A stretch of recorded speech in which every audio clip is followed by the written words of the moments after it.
give a prelude of the teaching tonight. And I have even, gotten a few, very powerful things that I'm going to, infuse into my own teaching as well. Good evening, everyone. All right. I will just love to recognize a few people who are here, as I will always do. My host, to me, I celebrate you. Thank you so much. I have David. David, how are you? Gloria, Iyiola, Kamaluddin, Lady Flo, Molulua, Obina, Uzoma, Vibre. Greetings to every one of you. It's a pleasure to meet you. I just want to ask if I am audible enough. So if I'm audible enough, just say yes, yes, yes, yes, yes. If I'm audible, I mean, if you can hear me very well, just say yes, yes, so that, beautiful. Lady Flo says yes. Thank you. Just two more yeses and I'm good. All right, I don't want to say yes. Beautiful. Thank you, guys. Thank you, guys. All right. I have been asked to just share a few things that will help us grow and advance our career. And while we have a lot of topics that have been, going around social media and through a lot of platforms, it's also very important that we have our eyes on our career. And the concept or the understanding of career has been lost, because a lot of what people have been sharing are, usually not centered around career. So tonight is something that we have to bring back the understanding of what it means to be in a career path.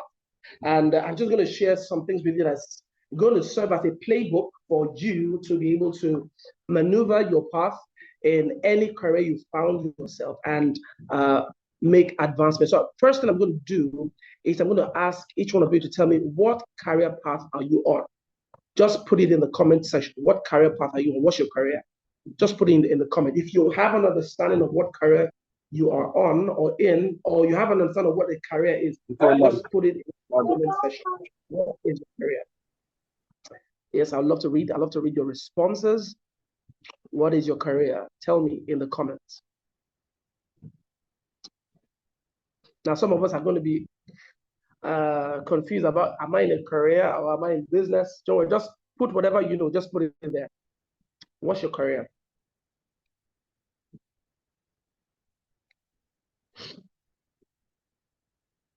Okay, someone said, I lead a facilities management company.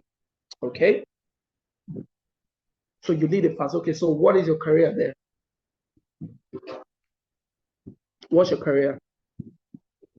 So you've told me the leadership position you're in a firm, but it's not quite clear if that's your career path. Okay, someone said, I'm a legal practitioner. Beautiful. Okay, so that's a bit clear. I'm a legal practitioner.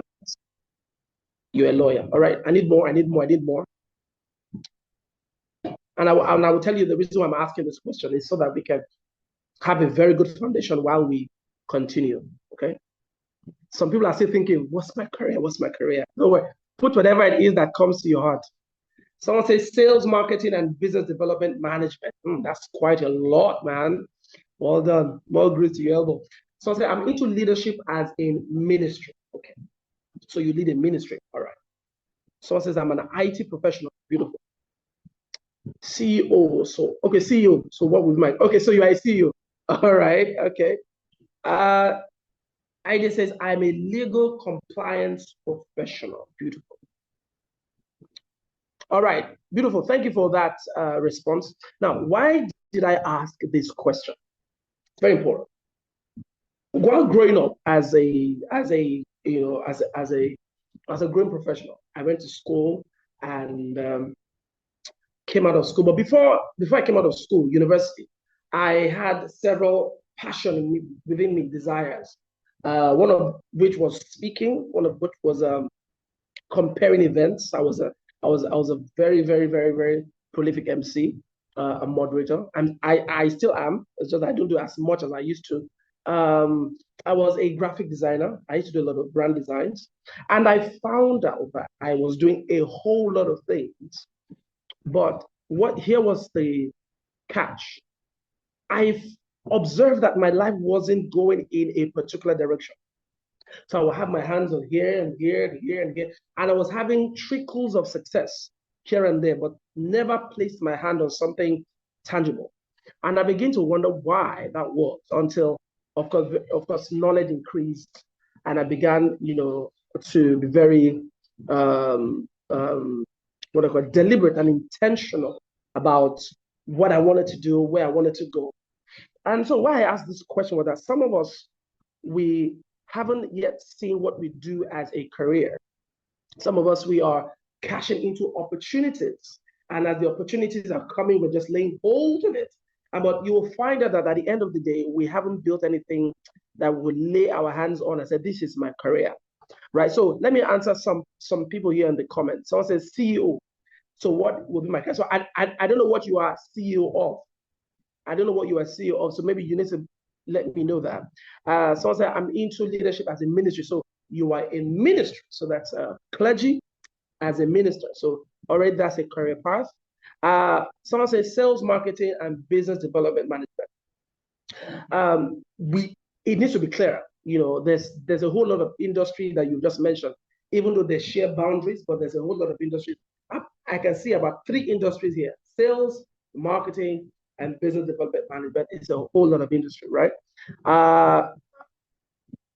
Lady Flo says, I lead a facilities management company. So you are in a firm where you are strategically positioned in management or leadership. But is that your career, or is that your career path? Okay, so Lady Flo says you are the CEO of a beautiful. Okay, so if you are the CEO, that means you have started a business in facilities management. So facilities management is now a career path, right? You just happen to be the CEO. Beautiful.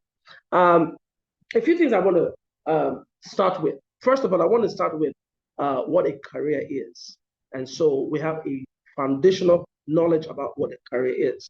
Now, think of career as a word that can be split into 2.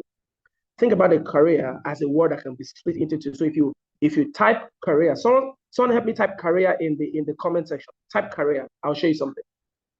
Type anybody, just type career. Type it in capital letters, career. Beautiful. All right, so let's do something very quickly. Let us split this word into 2. So help me split this word into 2 the best that you can. Split it into 2 in the way that it makes sense. Split it into 2 in the way that it will make sense. Split this word into 2 words and still make sense. Let's see if you can do that.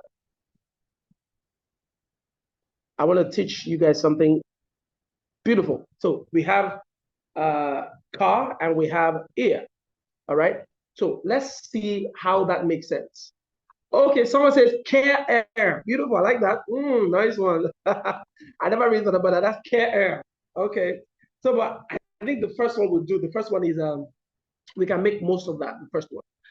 Car and air. So every time we see the word EER to that is joined with the word, it helps to give an adjective or description or describing the noun of that word. So let's take, for instance, an example like an unctioneer. So an unctioneer would be a person who is involved in the activity of unctioning things.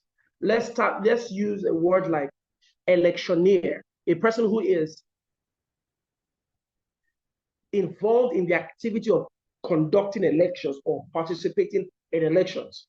All right, so let's apply that idea to career. Can anybody tell me what that would mean? If you put what a car and air is, put it together and see what you get. Let's say the first person that can bring up something reasonable. If we have unctioneer, a person who is involved in unctioning, you have electioneer, a person who is involved in elections. Who is or what is career? Let's see if we can make sense of that word. Is anybody?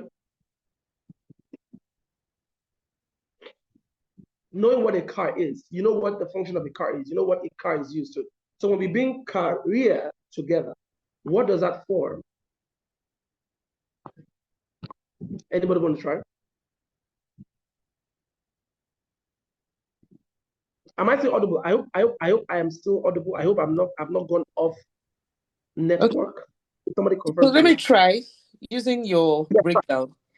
It means the car that carries you or a carrier, a car carrying you to your destination. Beautiful. Who is that? Who said that? ID. Okay, beautiful. All right, so a car that carries to the destination, or we could say it this way: since a car is known for movement and take you from one point to the other, it means someone who is concerned or actively involved from moving from one point to the other. Someone who is actively involved and concerned about moving progressively from one point to the other. So the question is, in what you are doing, are you concerned and are you actively involved from moving from where you are to where you desire to be? You cannot politically say that you are a career professional if you are not desirous or you're not actively involved in moving from one point of where you are to another point. And so people who are in a career path, what is happening that they are on a ladder, basically, and they're moving from one point to another point. And here is why a lot of people do not truly get fulfilled in their career, because they have not understood that a career is not where you stand still and collect salary. A career is not where you stand still and just maintain. A career is where you move from one point. You are actively involved and concerned about moving from one point to another point. The moment you are not moving, you're not in a career anymore. You are in something different. You are in something totally different. All right. So you have to look at what you are doing right now. You have got to look at what you have right now, and you're going to ask yourself, am I actively involved in moving from one point to the other? Now, a lot of time, people mistake career advancement for improved salary. So when you're getting more money, you say, oh, that is career advancement. Some people think that career advancement is basically about changing jobs. So there are a lot of people who have changed jobs, but they have not advanced. I hope you're getting me. There are a lot of people who have had their salaries increased, but they are not actively moving from one point of their career journey to another progressively. So career advancement is about progressive upward movement in value and meaning. So let me say that again. Career advancement is about progressive upward movement in value and meaning. So you can be in a place and your value has not progressed. You do not have a progressive movement in your value. Number two, you have not, or you are not deriving a progressive meaning of the work that you are doing. You have not developed, or you are not deriving a progressive meaning. Listen, meaning change as we grow. All right, meaning change as we grow. Who your father is or was to you when you were a child will grow significantly as you as a person grow, because your perspective will grow. So you will see your parents differently now. You will see the discipline they try to instill in you differently as you grow. As when you were a child, you will say, my mother is so wicked, my father is so wicked. But as you grow, you'll find out that they were not wicked, they were only strict and principled.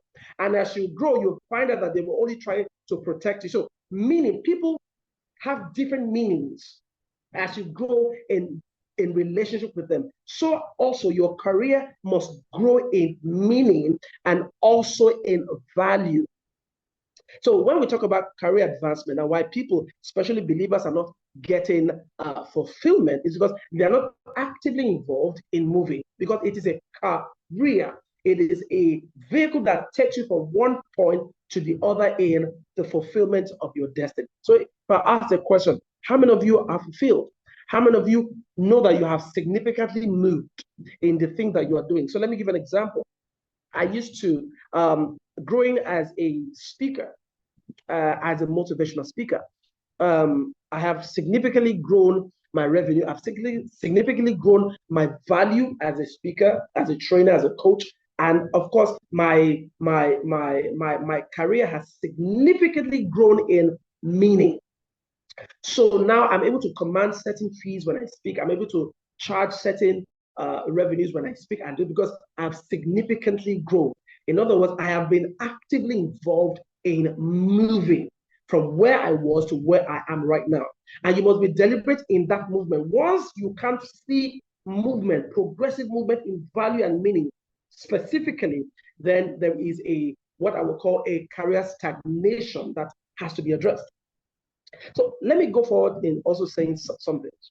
Now, let me share the three very powerful laws of career advancement. Three very powerful laws of career advancement. Number one law is that there must be what I call clarity. Clarity. And we're going to address that in a few minutes. There must be clarity. In other words, you can see where you're going and you can see the value and meaning in where you're going. For a lot of people, they can only see where they're going, but they don't know how to identify value and meaning in where they're going. So they are moving towards a place, but they cannot intentionally increase and improve their value or derive a superior meaning towards where they're going. So you can find a person who has been in a career path for, let's say, 15 years, but they still collect the same fee. They still charge the same fee. It may not be even in the fee. They still command the same level of clientele, which is an inferior level of clientele. Pardon me to use that language, but it's the truth. And as you grow, you want to be able to look at the people that you serve or you are being serviced by, and you can see that there has been a change in quality. Now, these people can see a change in quality. It's still the same people, it's still the same circumstances. They are still battling with the same challenges, the same hindrances, obstacles in their path. It means that they have not been able to significantly improve their value and improve their meaning. In other words, they have not been able to enjoy career advancement. So, number one, clarity not only means that you can see with that obstacle where you're going, it's also you can see significantly where value exists, where meaning exists, so that you can improve them. You can use tools to improve them. Second thing that you need to look at for in career advancement, which is a critical law, is strategy. So the first is clarity, the second is strategy. And I'm going to share the place of strategy in advancing your career. One of the very fundamental mistakes a lot of people get involved in is that they learn strategy very late. And so strategy is very simple. It's to put strategy behind everything you are doing. So let's do a simple task. Let's do a simple task. Somebody type relationship. Somebody type relationship. Somebody type relationship. Just type it. I'll tell you why. Type relationship. Okay, now put strategy before that relationship. What does that give you? Put strategy before the relationship. Somebody type strategy plus relationship. Strategy plus relationship. Good. Strategy plus relationship will give you strategic relationship. Now, a lot of us, we did not learn that so early. We thought we could be friends with everybody. We thought we could join everybody's association. And we learned so late that there's something we call strategic relationship, because not all relationships are going to be beneficial to you. That is the simple fact. There are many people that are nice people. They are good people, but their relationship with you will not significantly improve value or meaning.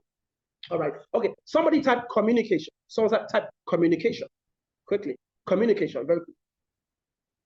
So somebody type communication. Now another person type strategy plus communication. You will see where I'm going to.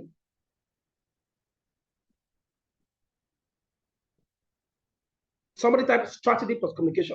Strategy plus communication gives you strategic communication. So there is a way you communicate your value. There's a way you communicate to people about who you are that gives you the edge. Not all forms of communication is effective. It's only strategic communication. And what do we mean by strategic communication? Any type of communication that intentionality was put into it, thoughts were put into it. There was a goal to that communication. These are the things that we did not learn early. And so that's why you find out that there are people who are in the same industry as you are. They're in the same career path as you are, but they've only been there for 2 or 3 years, and they have made significant progress than you that have been there 7, 8 years. Here is the reason. They put strategy into all they're doing. Everything must be followed up by strategy. Everything must be empowered by strategy. Never do anything just for the sake of doing it. That will be a total waste of energy. That will be a total waste of resources. Always put strategy in what you're doing. Now, let me do one that's very basic.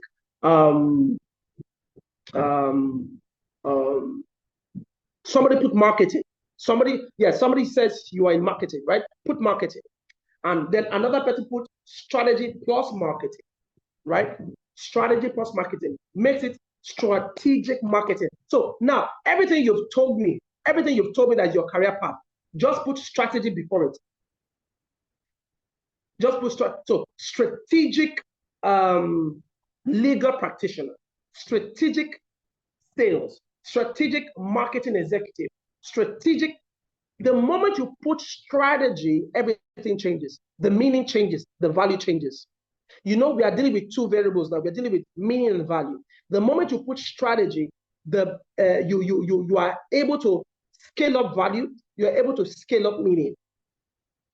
The third thing and the third law that you must look at for a career advancement is what I call capacity. Capacity is so key. Capacity talks about how much you have been able to deploy your skill. Capacity is the result of skill deployment. Capacity is the result of skill deployment. So every time you deploy your skill, you increase capacity. There is no how you can advance your career without the required capacity. So you must always understand that where you are right now is as a result of the space your capacity can take.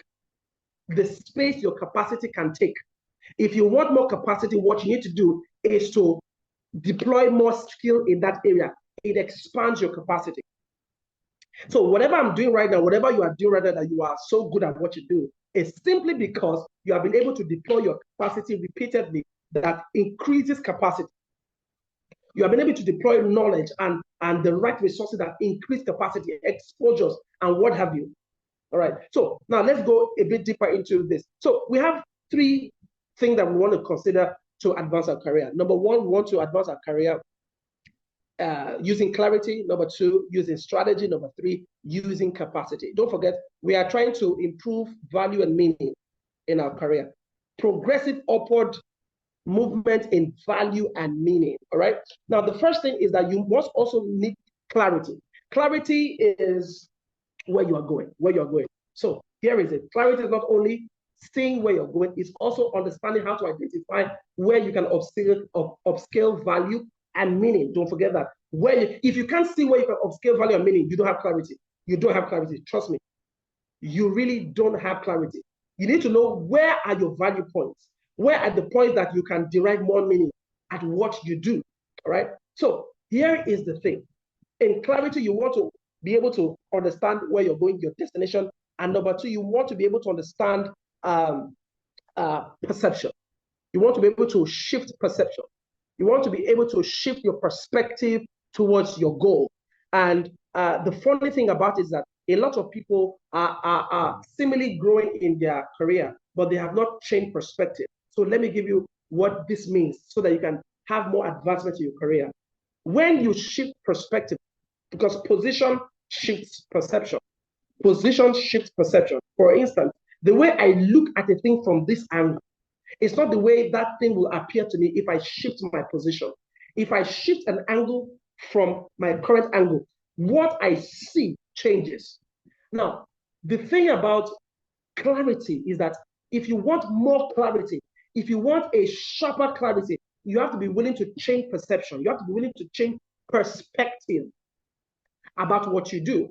What you do might be great right now, but if you shift your perspective, you will find another angle where what you see is sharper. What you see is sharper. So let me give you an example. We had somebody who wanted to come work for us, and we have an NGO, a nonprofit. And so while we were doing the interview with this person, I got to know that this person has a certain perception about the nonprofit. And, the person was talking about salary and stuff. And I said, this is a nonprofit, right? Nonprofit don't pay so good. Well, if it's an international nonprofit, yeah. But there are basic things that a nonprofit should provide. And I found out that this person's perception about the nonprofit and what they can gain from it is a little bit parochial. It's a little bit miscued.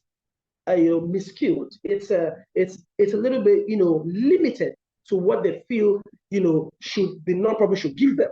And I said, and I tried to shift the person's position. I said, look at it this way: if you work for a nonprofit and you are able to you are able to upscale your skill in social media writing, you're able to learn how to develop social impact projects, you are able to create portfolio of donors and partners and manage them, you are able to source for funding. I said, look at all this array of skills that you are able to develop working for a nonprofit. Do you think that if you have developed this kind of skill, do you think that you will look at yourself and the potential of your future the same way? You will not, because the moment you shift your position from your current level of how you see things to another level, you will see that even we are the ones doing you a favor by giving you the opportunity to shift your perspective. We're giving the opportunity to upscale and to further increase your capacity. And the moment I shared that idea with him, I was like, wow. I said, can you see that we are the ones doing you the favor? We are the ones doing it. We are opening you up to the opportunity that will benefit you at the long run. It's not because when you leave us and you leave our organization, you are the better for it. So what I had him do was to shift perspective, because your perception changed as your positions change. Many of us, what is happening with our clarity is that where we are, our mental position is actually the hindrance to seeing clearer. The position that you currently occupy mentally about where you're going is the hindrance for you to see where meaning and value can be derived. So a lot of what we need to do is a mentorship. What we need is a mentorship that gives us more clarity. So you find out that clarity is one of the things that holds people back from advancing in their career. They can't see beyond where they are. They can't see beyond what they are getting right now as a salary, or they're getting right now. And that's why a lot of people don't want to invest in themselves. They feel investing in themselves is too much work. It's because your current mental position about your future is actually the problem. You are looking at it from an angle that's actually blocking you from seeing clearer. So that's the first thing you need to do. And let me tell you the thing: clarity is just only 25% of your total career journey. It's only 25%. Now, let's go to the second, strategy. Strategy takes about 45%. 45%. Capacity takes about 30%. Now, let's talk about strategy. Strategy takes over 45% about the tools or the impact of your career journey. Why do I say that? Because when you apply strategy, don't forget, your meaning change and value change instantly. You are able to derive more meaning from what you do and increase your value exponentially just by being strategic. Now, let me talk about the things that are important in strategy on your career journey. Number one, I want to use the illustration as though we are driving. Don't forget where we are coming from. We said career. We are using the example of a car as a metaphor to say this is what is taking us from one point to the other. And if you're on a journey as a career professional, one thing you have to look at for is what I call road signs. Road signs. You can write that down if you will. Road signs are important in driving. Now, what are road signs on our career journey? What are road signs on our career journey? Here is what I call road signs. A lot of people are not very sensitive to the fact that on the path to where you're going, things are going to change. There are things that are going to change that you have got to adapt to. You're going to have an agile system to adapt to road signs that you see. Now, there are road signs that you will never see when you take off from your current position. There are road signs you will never see. Road signs you'll always see when you get to the highway. Now, let's talk about the highway of your career advancement. When you get to the highway or certain points in your journey, that's where road signs are very, very important to look at for. Now, there are many times in your career path that you have got to have to take a detour. You have got to have to watch out for the signs that help you to maintain clarity, to maintain that you are actually on the path that you have set out for. Because many times we are on a path where it seems like, oh, we are doing so well. But our road sign says differently. It says otherwise. And when we miss road signs, we become unfulfilled. When we miss road signs, we become competitive. When we miss road signs, then we are beginning to become what I will call subservient to other people. Have you ever missed your road on the highway? And then you have to stop at every point to ask people, please, do you know the way to this? Do you know the way to this? This is what happens to many people on their path to life and destiny.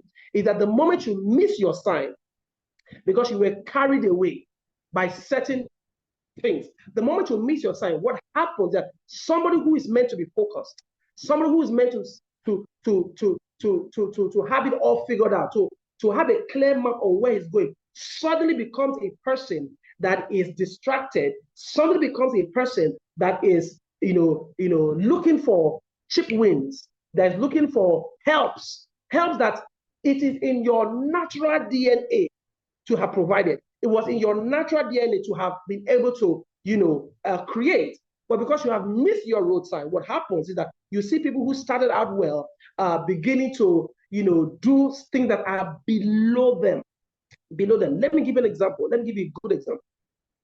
There was a friend of mine who, we were together, and you can tell that this guy was, he was heading for the stars. He was heading for the stars. And just, a few, months, ago, I learned about his demise. In terms of it, he was locked up, and then he was running from the police. And when he was in his church, he had been owing people money, and then right now he's sending me messages, and he said, what, please, can I raise him this money? Can I raise him that money? And I had no problem, because there are many times genuinely you can be in a problem, you can be in a fix. But when it became consistent, he'll say, oh, he needs 20K, he'll give me back in prompto, he needs 10K. And I begin to look at that this is a pattern. And I begin to ask myself, what really happened to this guy? Now, this is what happened. He missed his road signs. This is what I feel. He missed his road because he went on a journey where he deviated from what he wanted to actually achieve. So what happens was that he became an opportunist. When opportunities come to do this business, he will leave what he's doing and he will jump onto the other business. When he was just hopping around opportunities. And yes, many times you get money here and there, but at the expense of where you're going, at the expense of where you can really derive real value and meaning. And so what happens is that he missed all his road signs, and now he's at a point where he has got to start seeking help from the people he has actually passed. People he has gone ahead, miles ahead. He is back to asking for help. Now, we can all be at that point. I'm not saying that thing is, unheard of. But the moment you miss your road signs on your career journey, what happens that there is a negative impact it has on you, on the meaning you can derive and the value you can derive. Number two, in how do you want to get there in strategy? Number two is handling changes. Handling changes. There will be a lot of changes that's going to happen on your career journey. Let me say one of the changes that's going to happen, probably global policy on the world of work. And there are certain policies that will change as a professional in that career journey that you need to adapt to. And the moment you can adapt to it, it might be getting a new certification. It might be you're improving, in some form. But these are global changes. One of the global changes we are seeing now is the adoption of the artificial intelligence. Now, there are some of us who say, artificial intelligence will not make a whole lot of impact where I am. You're wrong. It will. It might not have gotten to you yet, but gradually AI is revolutionizing how work is being done and how services are being carried out. And if you are not able to at least study, the trends about AI, such people are not able to advance at a particular time. So handling changes is important. Handling changes are important. Number three is people. Number three is people. You want to be able to be strategic in people. Now, there are two sets of people that are very important in career advancement. Let me just say very quickly. Number one are people I call authority figures. Now, again, let's use the analogy of you driving on the highway. There are people who are authority figures on the highway. So let's say, for instance, if you are in Nigeria, let's say, for instance, last month, road safety, VIO. In fact, let me ask you a question. Who is the most dangerous among LASMA, road safety, VIO, and police? Tell me, if you're watching, who do you think is the most dangerous among these four people? LASMA, road safety, VIO, and police. Tell me in the comment section. Who among these four people? Yes. Molula says VIOs. Who wants to agree with that? Someone says LASMA. Okay. Oh, someone said LASMA. Okay, I'm getting two LASMAs. Anybody wants to join LASMA again? I think it's VIOs, because those VIOs, I have a name I call them. I call VIOs destiny destroyers. How many of you call them that? These guys can practically destroy your destiny. I'm telling you. They can change your destiny. They can change your routes. I mean, I'm telling you, VIOs, they only hear good, they don't hear come. That's how I feel, right? But I mean, last month to have, they have very strong. So these people are what I call authority figures. So a lot of the times where people don't advance in their career, it's because they lack what is required to interact and build a relationship with what I call authority figures. So there are people in your industry and in your sector that represent these types of authority figures. They could be the compliance people, they could be the policy people, they could be your CEOs, your managers, but there are people who are staples in your sector, and you have to build a relationship with them. I call it playing positive politics. A lot of people don't know how to play positive politics. So that's another conversation for another day. But you want to be able to do what I call playing positive politics. In other words, finding the soft spot of the people who matter so that they can favor you. That's very, very important that you want to be able to do. Second thing you need to do is that second people are the people in your network. So they are your peers that are in your network. Now, the reason why you must network with people in your career is that there are information gaps that everybody will have. And there are only people that can fill that information gap. If you look through the Bible, you will find out how there were certain people who were able to, fill up information gaps. Let's take, for instance, David. If you remember, when David was going, against his enemies and was pursuing them, after he has asked God, shall I pursue, shall I overtake? It was one of the disgruntled, servants of his enemies that gave him an information that he needed that was critical. So in your network, you must be able to network with people. You must be found in networks of people that are rich in information. Don't stay in networks that they are so dull and you can hardly hear. It's like crickets. Nobody's sharing anything valuable about improving skill and things like that. So you must be able to play politics with authority figures and network with your peers in very active associations or groups, right? And the third thing we're going to look at is capacity. I mentioned you must be able to have clarity, strategy, and capacity. Capacity is basically how you deploy your skill. And just three things I want to just share. One is speed.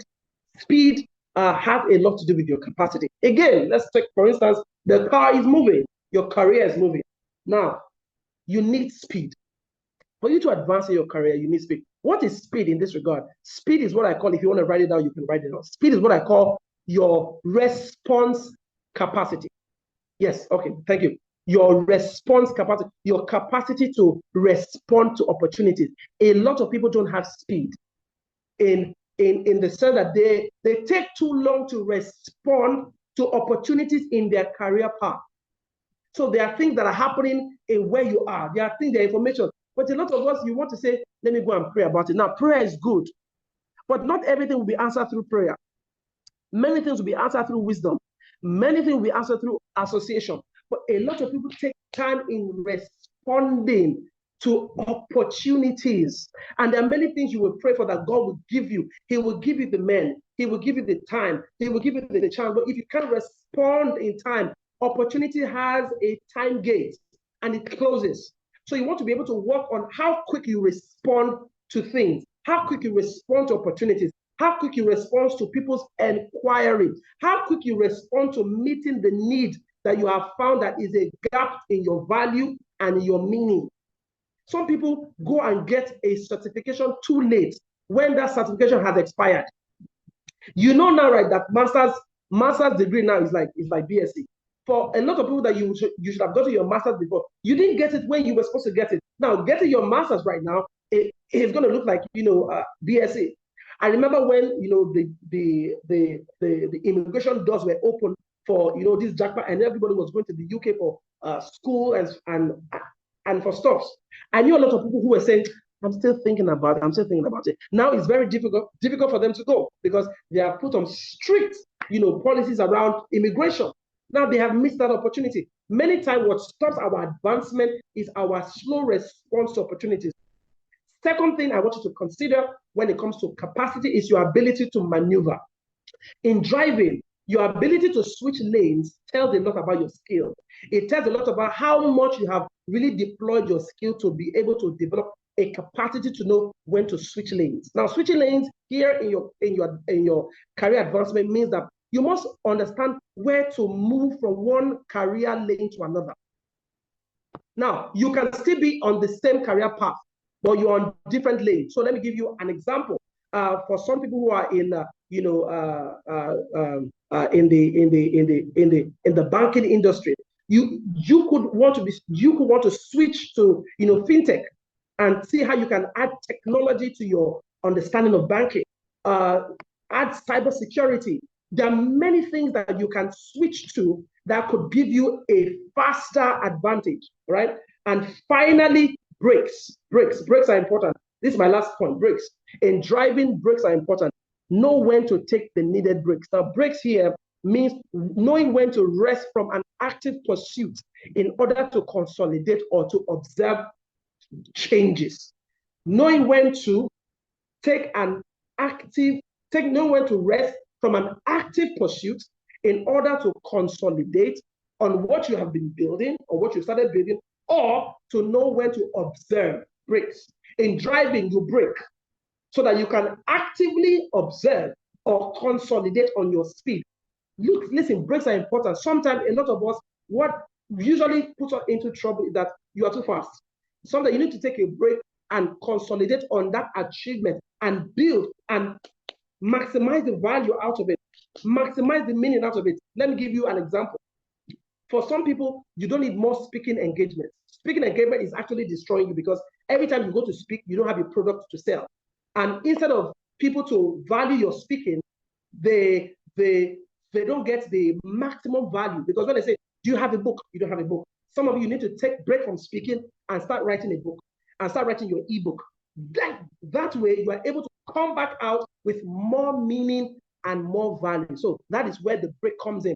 Taking rest from active pursuit in order to consolidate and observe changes. So again, you need clarity, you need strategy, you need capacity in order to make an upward progressive in your meaning and in your value as a career professional. I hope I have been able to bless you guys tonight. I hope you got in something. My time is spent, and thank you for listening. If you have any questions, I'll be here to answer your question. Thank you very much. God bless you. Wow, woo. Please, in the chat room, there's just too much to unpack. There's just too much to unpack here. Like, I've told you guys that this night is going to be hot. Like, in my head, I'm like, why am I combining three powerful speakers? Why? But it's just something else. Please, sir, can we have your handles in the chat room so that people can follow you? One of the major takeaways for me, and it has to be for everybody, is that whatever you are doing, put strategy in front of it. No that and no peace. As I told you the last time, you will pay for these things. Like, your career cannot be important to you and you are not investing in it. That's the strategy. And one right direction is going to change the whole lot of your life. I'm bringing up the second speaker, so I can't even begin to start unpacking the things he said. One thing he said that really hits me is, you and somebody, you started the journey together. In 2 years, what the person is achieving in 2 years, in 7 years, you are not achieving it. His strategy is not village people.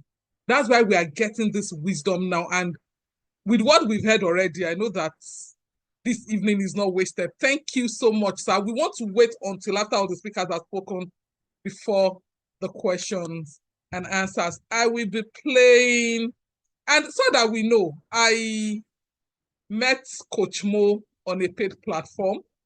Iyi is coming up. I met Iyi also on a paid platform.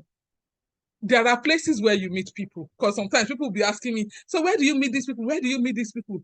I did not meet them in Onigbo Market. Do they go to Onigbo Market? Yes. But that is not where we met. The places you meet the person will determine the quality of relationships you would have. So if I'd met in Oyinbo Market, for instance, I'm sure our relationship will be different compared to the platform where I met her. And same thing with Coach Mo. Let me play his profile for you and let's start.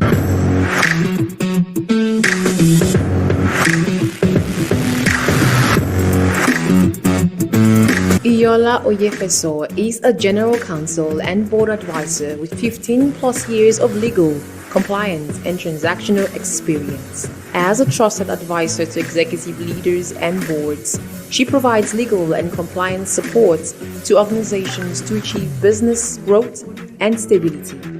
In her current role as the Group Head Legal Services of AA&R Investment Group, she directs the legal team and oversees local and international commercial transactions, including joint ventures, corporate finance, acquisitions, and divestments.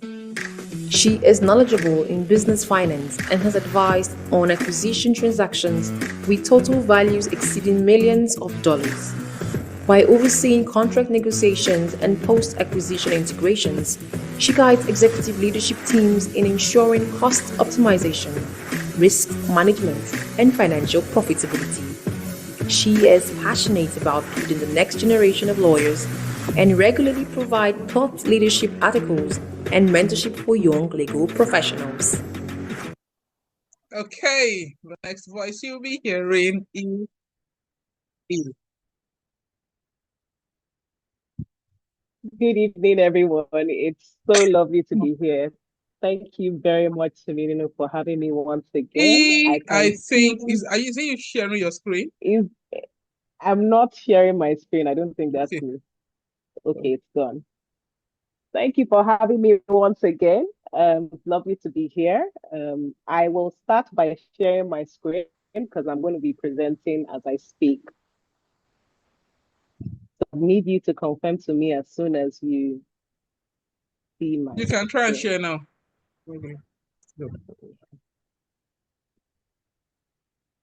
Please let me know. Yes, we can. Okay. Okay. So today I'll be speaking about the power of guidance in career advancement, understanding mentors, coaches, and sponsors. And before I start, I should actually thank Coach Mo for such an amazing time. Even if I came to speak, but I sat down listening to everything and I learned a lot. I enjoyed it. I enjoyed everything you said. In fact, I forgot that I was speaking myself at some point. Right. So to start, we will go through again the definitions of mentors, coaches, and sponsors. I know we've heard this a lot, right? So we want to break it down, understand the definition of mentors, coaches, and sponsors, the key differences between these roles, the importance of each of the roles, and then how to identify who you need at every point in time in your career. And then, of course, setting expectations and goals. And then, of course, we go to our conclusions. And then at the end of the entire process, we'll take our questions and answer. And before I start, I will start by sharing my story. A couple of years ago, I was at a point in my career where I just felt like I needed to move to the next point of my career. And at that point in time, I knew that, I had been in this role for a while, middle management, and I wanted to move on to senior management role. And I kept asking myself, what do I do? What I decided to do at that point in time was to get a mentor, right? I felt that at that point in time, I the necessary skills to get me to senior management level, but I also wanted to learn from someone that had already achieved that position already, right? And that's a very good looking at things. You don't want to waste your time trying different things to get to a level, right? So I spoke to someone and she agreed to be my mentor, and we started going through, what strategies, what I should do, what I should work at, and all of that. And before I knew it, in the next couple of months, maybe almost a year, I got a senior management role. Now, having gotten to the senior management role, it was a different kettle of fish in itself. So I knew that I also had to now gather leadership skills, right? Leadership skills. I needed to grow my confidence. So at that time, it would seem like I had confidence, but I had a way of concealing it. I knew that I needed to build more confidence. I needed to build executive presence. I needed to hone my skills in different areas. And what I did was to get a coach. I still say it is one of the best investments I made in the last couple of years, right? That process of the relationship that I had with my mentor and the coaches that I engaged and paid. I remember Coach Timinono saying that, you should always invest in yourself. I don't joke with investing in myself, and I don't look at the numbers when I'm investing in myself. And I see the result of it as well. So that entire process is what has given birth to the Iyiola that you all know today. So the Iyiola of maybe 7 years ago is totally different from who you see today, right? So now I've been able to give you a background of myself, the different stages of my life, right? And the people that I use to move to the next stage of my career, right? So having said that, we'll now start with the definitions of mentors, coaches, and sponsors. And before I start, it will be interesting to know how many of us have taken advantage of mentors or have even engaged coaches in the past. I want to believe that, some of us may have had mentors at some point in our lives. It'll be good to know how many of us here have done that. If you have, raise up your hand. I'd like to see that in the comments, please. And you can't tell me that you've never had a mentor. Even at this stage in my life, I still, I'm still looking for mentors. I'm still looking out for mentors. Aha. Thank you, Ayobami. And then someone from Read NGR. Okay, so let's move on swiftly. Like I said, in terms of now, I'm trying to look for my screen, but I would, showing you a screen. Okay. So the definition of mentor, a mentor is a trusted advisor. I'm a mentor, and I'm also looking, I had at some point had a relationship with a mentor, and I'm also looking for another mentor for another stage of my life, right? So a mentor is a trusted advisor who provides support and guidance and advice based on their experience to enable you navigate challenges in your career and help you achieve your career goals. So you remember that I told you at some point that when I wanted to move to senior management level, I needed to seek out a mentor. I needed someone that would guide me, that would advise me, to get to that level. And even when I got to the senior management level, and I needed to navigate certain challenges that I was experiencing on that level, because you will experience challenges during your career, right? It was another mentor that I sat with, and he just, told me, what, this is what this is what you should do here. And this is what I did exactly what he asked me to do. And it felt like I was a pro, in navigating, that particular, period of my life. Right. So I've explained to you what a mentor is. And a lot of people always think that a mentor should be older than you. Nope. A mentor can actually be someone that you are younger than. What makes a mentor is that they have more experience in the area that you are seeking advice or support in, right? They've done that thing that you are now seeking to do, right? Now, we then now move to who a coach is. And Coach Mo is here, Coach Tumininu is here. You guys have an idea of who a coach is. A coach is a professional that helps you improve your performance, achieve specific goals, and develop skills in various areas. So when I was trying to exude executive presence and build my confidence and even improve my public speaking skills, I sought out a coach. Some other people will seek out a coach in trying to, progress in their career. Some of them, so there are different aspects that you could seek out a coach in. right? So a coach would help you improve your performance. They would help you achieve your specific goals, and they'll help you develop skills in various areas. And one thing that I feel like it's personal to me was that when I worked with a coach, they helped me to bring out the best version of me. They helped me to identify myself, my strengths. I became very aware of myself. And there's a lot that comes with being self-aware. When you are self-aware, when you know your worth, your value, there's a way you sit at meetings because you understand what you bring to the table. When you understand the skill that you have, there's a level of confidence that you have. And the coaches I worked with just brought out the very best in me in that area.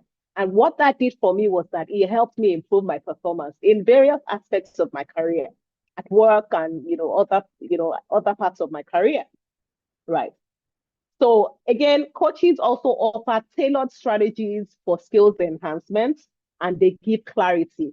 Sometimes you are just confused about the next level. The best thing for you is to seek out a coach. Some people, when they're about to retire from work, they are thinking, oh, I've gathered so much skills, and I don't know what to do next. I'm about to retire from this 9 to 5. How can I channel what I have, to bring value, whether monetary value or to exchange value, to give value to others in exchange for money, or to give without even taking money from anyone? Sometimes what you actually need is a coach. Yeah, I always say it, once I am confused about anything, I just want to sit down with a coach to help, because I benefited from a lot of them, right? So that's what a coach would do. Now, in terms of a sponsor, again, Coach Tuminunu said it very, very clear. A sponsor is that person that will speak for you, that would advocate for you in rooms where you do not have access to. They are the ones that would say, oh, Iyiola is due for this promotion. Or Iyiola, they want to engage someone or to fill the position of the MD, and they feel that Iyiola can do it or David can do it. And they say, oh, David is very smart. He just got an MBA. We've been training him. We feel that he can do the job. They are the ones that will speak for you, right? And they typically have a level of influence to do that. They've seen your work behind the scenes. They know that you have the requisite skills. And a lot of things, what happens is that sometimes we all have these skills. We're all very good. We're all very smart workers. We're all very, effective workers. But what stands you out and what moves you from where you are to the next level is the person that would advocate for you, right? So when you have a sponsor, right, that person is the person that would say, oh, they are looking for a special advisor to the president on legal matters. And they're, oh, we know them, very smart lawyer. Let's recommend her. And they say, oh, Iyiola Oyefeso is the person that would do it. And I'm giving myself as an example. But, that's what it is, right? So a sponsor would, I've said that, I've already explained the definition. So we'll just move on to the next slide. And here we'll be speaking about the key differences between a mentor, a coach, and a sponsor. Mentors and coaches, a lot of people always kind of confuse them, right? But one key thing to look at, because I even think that mentors would also help you achieve your goals. But more importantly, beyond them helping you achieve your goals, they advise you. They provide support to you. They provide guidance to you. They help you with your professional growth, right? And then they also guide you where you are facing challenges. They help you to navigate challenges. With regards to coaches, they help you enhance your skills. They help you improve your performance. They also help you achieve specific goals. Then sponsors it's very easy and straightforward. They bring visibility. So you are not in that room. You are not in the boardroom when they are discussing matters. And it is that sponsor that is able to bring your name to the table and say, oh, this person can handle this, right? So a sponsor would typically help with visibility and help with career advancement, right? Now, another difference that we should look at in terms of mentors, coaches, and sponsors is their engagement style. With mentors, it's usually very informal. I have mentees, right? And our relationship is informal. It's not like we have, we have sessions, but it's not structured, right? Like you would have with coaches that are very formal. And then a lot of the times with mentorship is relationship based. With coaches, It's formal, they have structured sessions, and you want to have measurable outcomes as well. And with sponsors, that it's usually behind the scenes. Sometimes you don't even know when people are advocating for you. They just speak about you and you don't realize it. Something happened a couple of months ago at work. They were trying to determine, they wanted to increase salary. And they were going to increase salary of everyone except the senior management team, of which I'm one of them, right? So it meant that my salary wasn't going to be increased, right? So they went on and they went to have discussion. The CEO had gone to discuss with the group MD. And as they were discussing, the group MD looked at everything and said, oh, I don't agree that Iyola's salary should not be increased. Iyola's salary needs to be increased in addition to all of the other salaries. So at the time when they were increasing salary, I was the only senior manager's salary I was the only senior manager whose salary was increased, right? And it speaks to someone advocating for me in a room where I didn't have access to advocate for myself, right? And at the end of the day, when they were increasing every other person's salary, I also got an increase in salary. And my other colleagues, who were also senior managers on my level, didn't get an increase in salary, right? So we move on to the importance of each role. Now, I've defined mentors. I've spoken about the differences between mentors, sponsors, and coaches. Now, let's look at the importance of, having a mentor. What would you gain from having a mentor? A mentor would offer insights and wisdom from experience, right? I told you about where I experienced a challenge at some point at work, and I went to my mentor. The advice he gave me was spot on. When I applied that advice, I saw fantastic results. These people have already been there. They've experienced what you are experiencing. They've made mistakes. They've learned from their mistakes, and they are now, they are able to advise you and tell you, oh, this is how you should do it. That way, you don't fall into pitfalls that they've fallen into, right? Mentors also help you navigate professional challenges. I've mentioned that they provide a safe space for vulnerability and advice. Again, at that point in time, when I went to speak to my mentor, it was at a point where I felt vulnerable. But yeah, I had a safe space to speak to him and to get the required advice that I needed at that point in time. Now, with coaches, they facilitate self-discovery and skill mastery. Oh my goodness, I love coaches. I love what they've done for me.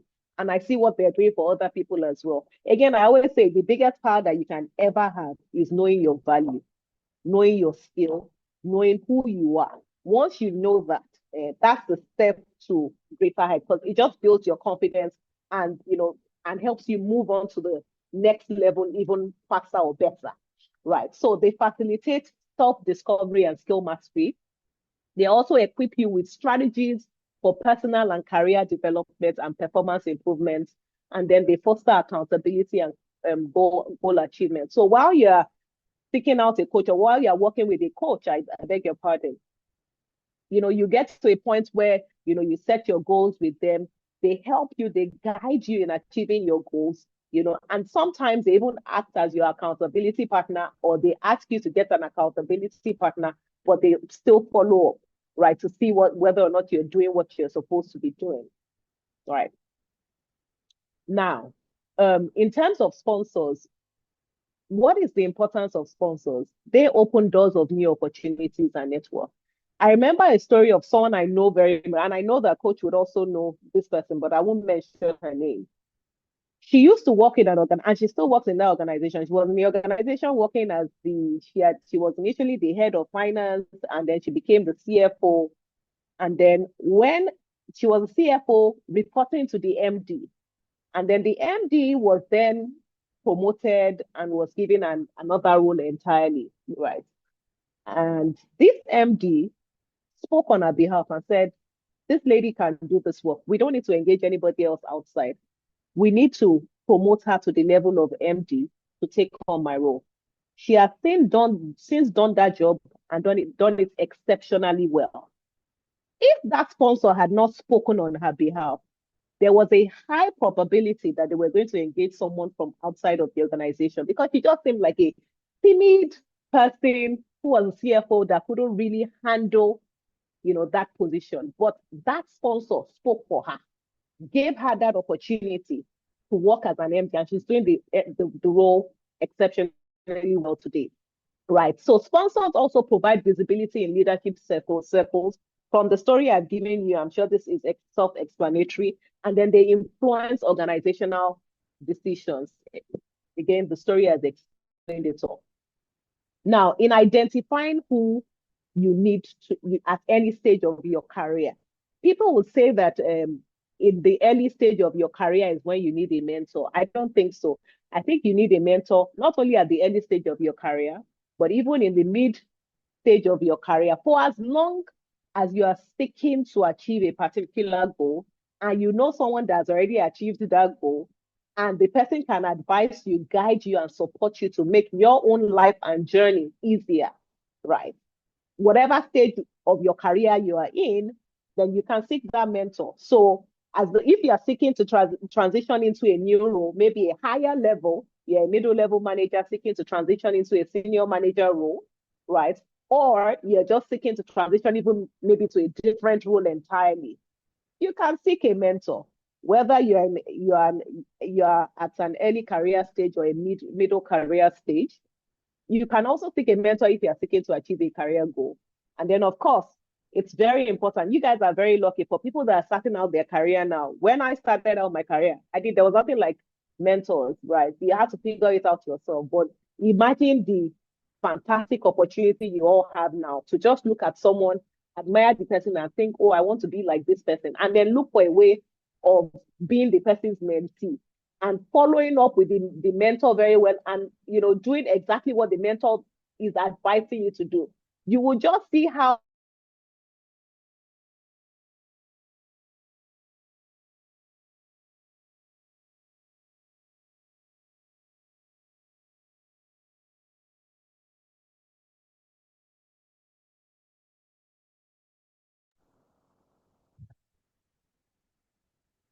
Is it just me?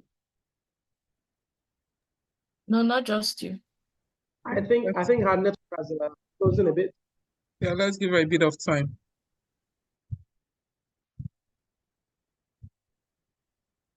But I'm sure we've been gaining lots of value from the session so far this good. As Iyi said, I honestly wish that we had these opportunities when we were just starting our career. I'm sure that the story will have been different now, but one of the things we told ourselves is what we did not have, we should be able to give the next generation to make their journey faster and smoother, so that the generation after you can equally gain acceleration. That is what this is all about. I speak to some uninformed people, and that's the only thing I can say. And some people will tell me, God is my mentor. God is my sponsor. I'm like, what kind of unintelligent statement is that? God is your creator. You need men. Men help men in this side of the divide. As everybody has been saying, it is men that will speak for you. I've been in several boardrooms. I have not seen, God can do all things, so. But I have not seen God come into any boardroom or angels flapping their wings and saying, oh yeah, oh, it is Itunu, it is Iyi. It is men that mention men's name. Okay, thank you, Iyi. I was... Please, how long have I gone It's for? really Because I did God not. is my mentor syndrome. The thing used to annoy me. And let's make this a bit of village meeting. I feel it's people that don't have character that say things like this, because it just shows that you don't have good relationship with people. One of the things Coach Mo said is, put strategy in front of your relationship. Kai, if I had known this thing when I was starting life, oh my man, who be Vusi? We'll be in the same WhatsApp group now. There are some high maintenance relationship that we wasted our time on just because we had this I must be at peace with everybody syndrome. But yeah, over to you, Iyi, so that you can complete your slide. Thank you. I need to know how long I was gone for, because I just realized that I was out of the meeting. About 2 minutes. Okay, fantastic. So would it be okay? Can you see my slides or should I? No, I don't think you can see my slides. No, we Okay. can't sit anymore. You have to represent. Can someone please confirm exactly where I was at so that I don't miss anything else?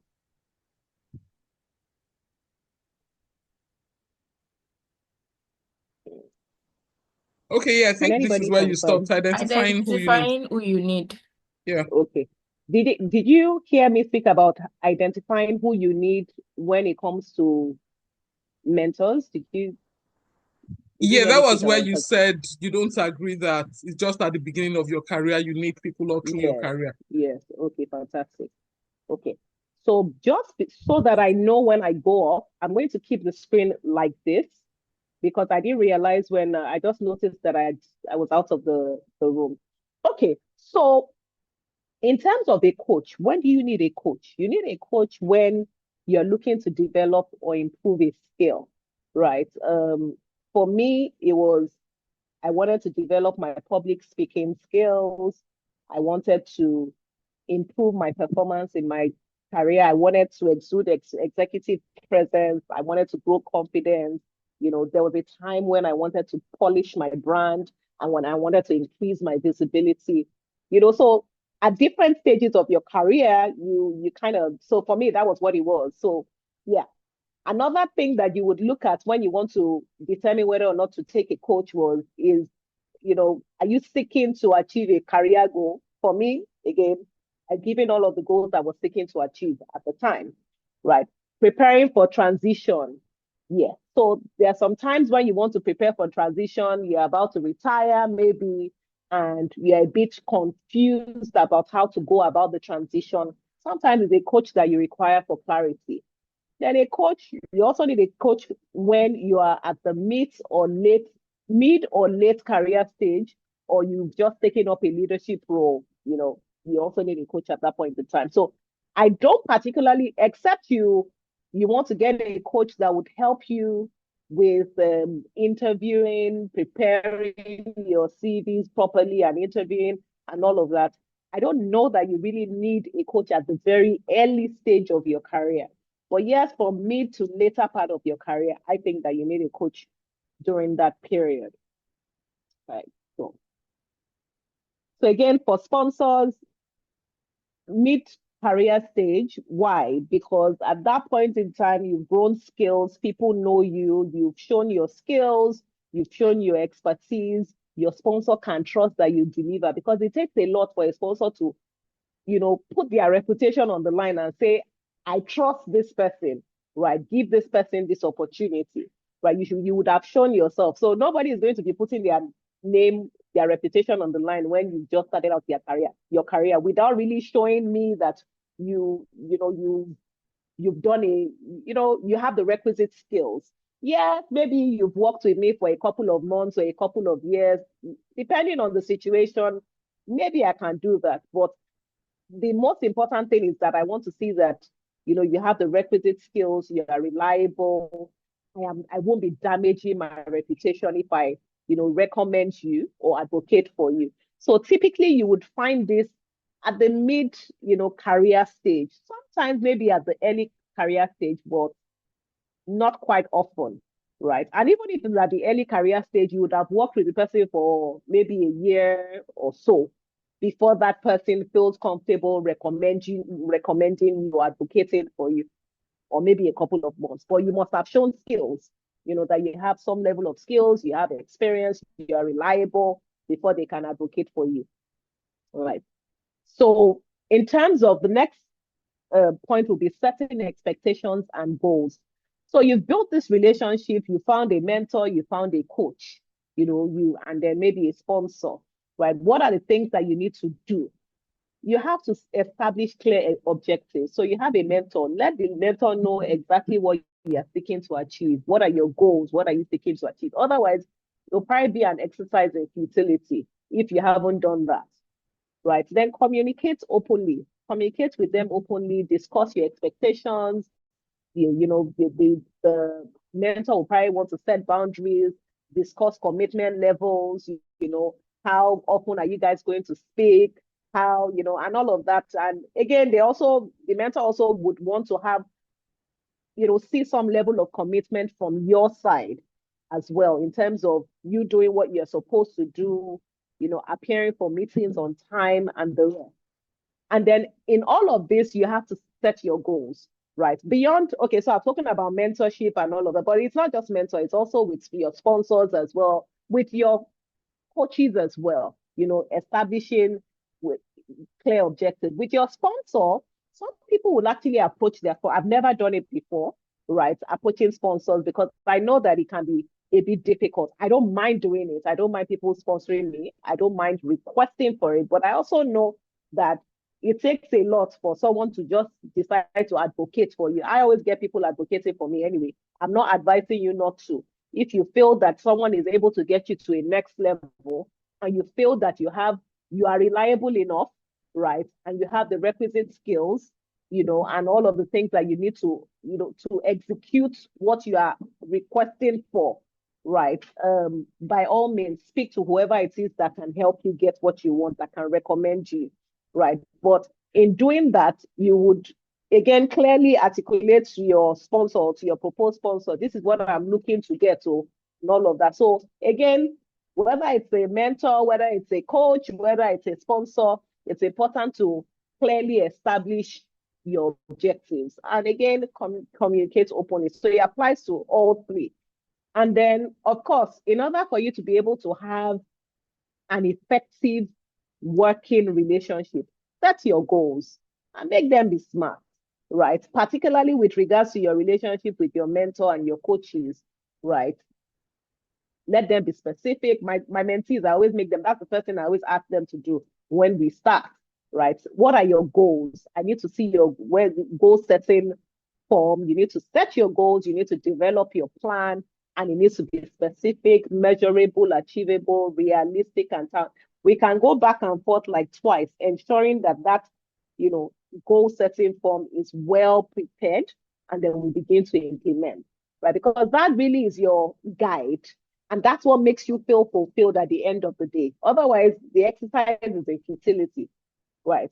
Then obviously you have regular check-ins where you set up times where you review the actions that they're supposed to execute under the goal setting form to see whether they are doing what they're supposed to do. And sometimes it's them just taking guidance and advice, particularly when it comes to your mentorship relationship. It might be just guidance and advice, and then asking them, how did you do now?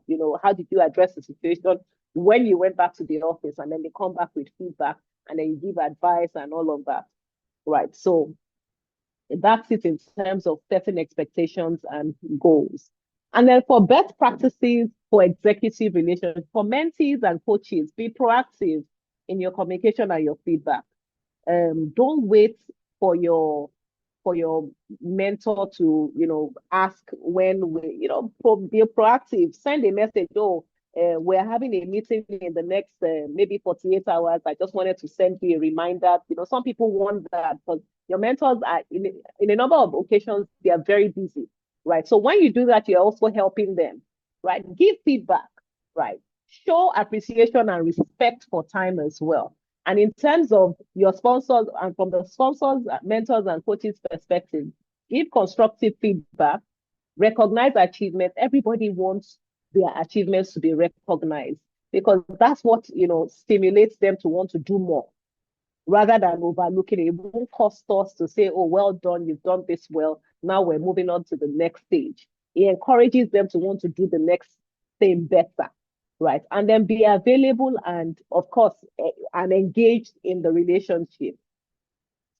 And in conclusion, like we all know, whether it's sponsors, mentors, and coaches play a vital role in our career development. I've said a lot about what they do. Let's identify and engage the right support at the right time, because that is important for our career success. And that'll be all from me. Thank you very much, Coach, for having me. I'll be happy to answer any questions that you might have at the end of the session. Thank you. Well, Woo, amazing. Thank you so much. Our time is fast spent. I wanted to say our time spent. Our time is fast spent, and we still have one more speaker. I'm going to be playing his profile, and the next voice you'll be hearing is Alex.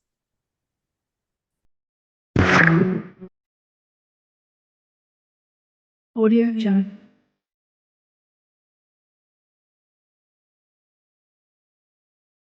Alex Umana is a distinguished process and system safety engineering consultant with over 20 years of global experience across industries such as oil and gas, petrochemicals, pharmaceuticals, biomedical, marine, and urban.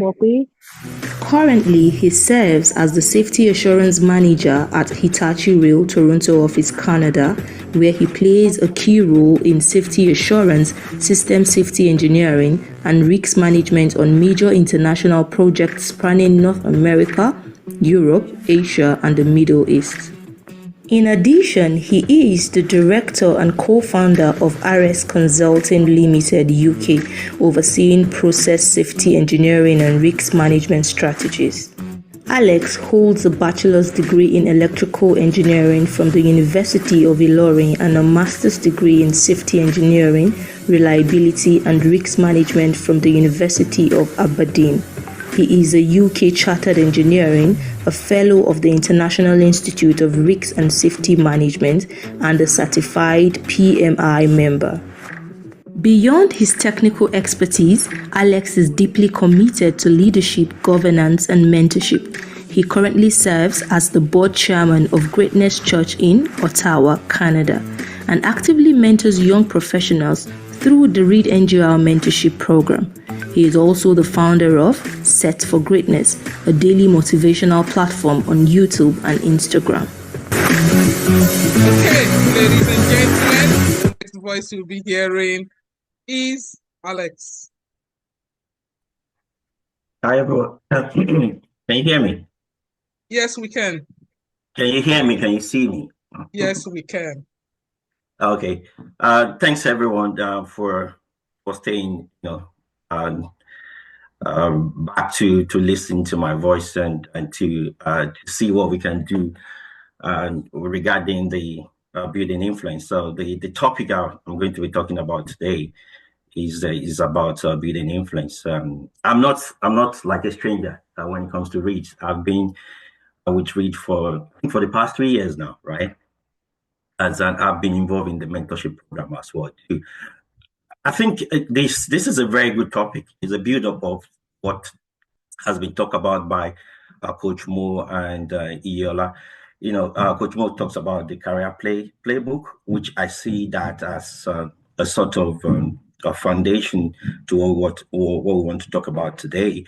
And then Iyiola cap it up with the guidance, the power of guidance, talking about mentorship, talking about sponsorship, which is most of my slide, like maybe let's say 3 or 4 of my slide talks about that as well too. So I'll still go through those ones as well too. I see that as the dynamics of the vision that has been set by Coach Mo. So what I'm just going to do right now is to maintain that vision and that mission with the power of influence. How do we build influence? And I'm talking about influence here, though I'll be looking more into mentorship, sponsorship, but at the same time I'll be looking at how this applies to sales, how this applies to even interpersonal relationship as well. So today we'll be looking at the power of influence as it relates to personal lives and professional lives, business. And we talked about why people invest in other people. Why do people spend their time? Why do they spend their network, their connections, their resources, maybe through mentorship and sponsorship on others? So I'll be talking about the psychology. I'll start with talking about the psychology behind influence. I'll be talking through 6 principles, universal principles that have been adopted in most of the industries. And then we talked about how do we establish influence. If time permits me, I will talk about 3 of them. I've got 5 of them, but I will just talk about 3 of them because we've spent a lot of time here, and I don't want to keep people here for a very long time. Then we looked at how do we create value for our mentors or for our sponsors, because mentorship and sponsorship they are two-way traffic. Contrary to what people think, that a mentor or a sponsor is somebody that is above you, so it just gives you, direction, and you don't have to do anything. Just take it and just run with it. That's not completely true. And when we're talking about creating values, I'll talk a bit on, coach, mentors, and sponsors. I give it an acronym. I call it CMS. So if you live in Lagos and you know CMS, so use that acronym. So when you want to talk about, coach, mentors, and sponsors, that's the acronym I gave to that section. And then what mentors or what sponsors look for, we talked about that as well. Overcoming the common challenges when it comes to influence, mentorship, as well as sponsorship. We also talk about action plan when it comes to building influence and gaining sponsors. I just want to check with everyone. Am I clear enough? And are you seeing me? Yes, you are. 100%. Okay, 100%. That's fine. Thanks to hear that. So I will start with the definition of influence. So what is influence? In a basic, simple term, not to make it very complicated. So influence is our ability to shape decisions, behavior, or the opinions of others. And it's very important to say here that influence is not manipulation. So I'm not talking of influence from the angle, or let me say, I'm talking of influence from the angle of the ethical and the moral side of influence, not the manipulative side of influence here.